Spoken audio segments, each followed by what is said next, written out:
come back student देखिए number 20 करवा solve गोटे भग्न संख्यार लव हर को जोग कर जोगफलर एक तृतीयांश नेले ताहा हर ठारू 4 गुणा हुए ओ हर रे एक जोग कर भग्न संख्याटी को लघिष्ठ आकार लिखिले ताहा ए विभक्त 4 हुए भग्न संख्याटी केते लिखिबा मने करा जाऊ भग्नांशटी x बाय y तेबे लव होची x आउ हर होची y क्लियर ना भग्न संख्या लव और हर को जोग करी जोगफलर एक तृतीयांश लव और हर को जोग करी जोगफलर एक तृतीयांश नेले ताहा हर ठारू 4 गुणा हुए तो हर ठारू 4 गुणा सॉल्व करिया so x plus y by 3 is equal to y minus 4 तो x plus y is equal to 3y minus 12 so x plus y minus 3y minus ये plus 12 so ये गोला x minus 2y plus 12 is equal to 0 equation 1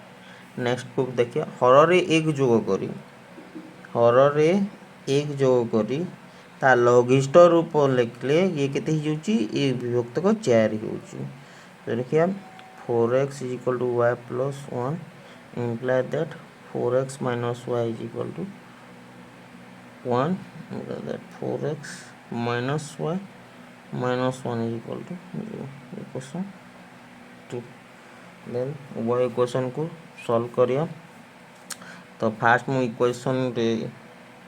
कोन करछि 4 multiply करछि सो x minus 2y plus 12 is equal to 0 केते हिजो 4x minus 8y plus 48 is equal to 0 equation 3 clear equation 3 हैला then एबे वर्तमान कोन करिया इक्वेशन 2 रो इक्वेशन 1 इक्वेशन 3 को वियोग कले 4x minus y minus 1 is equal to 0 4x minus 8y plus 48 is equal to 0 देखो ये कटला ये प्लस हैला ये माइनस हैला सो ये ही गला कहते 7y is equal to ये minus 49 is equal to 0 तो 7y is equal to 49 y is equal to 7 simple हम जदी y is equal to 7 पाइला तो y रो मान को कोडी जो इक्वेशन रो पुट कर देले हेबो y रो मान को 8 मु पुट करछि देखो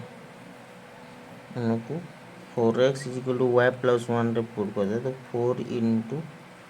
x y होची 7 की 8 है सो x is equal to कितने 8 विभक्त 4 तो x is equal to ये गला 2 तो भग्नांश केते हेबो बोले भग्नांशटी अंशटी 2 विभक्त को 7 थैंक यू नेक्स्ट देखिबा द्विघात समीकरण रो चैप्टर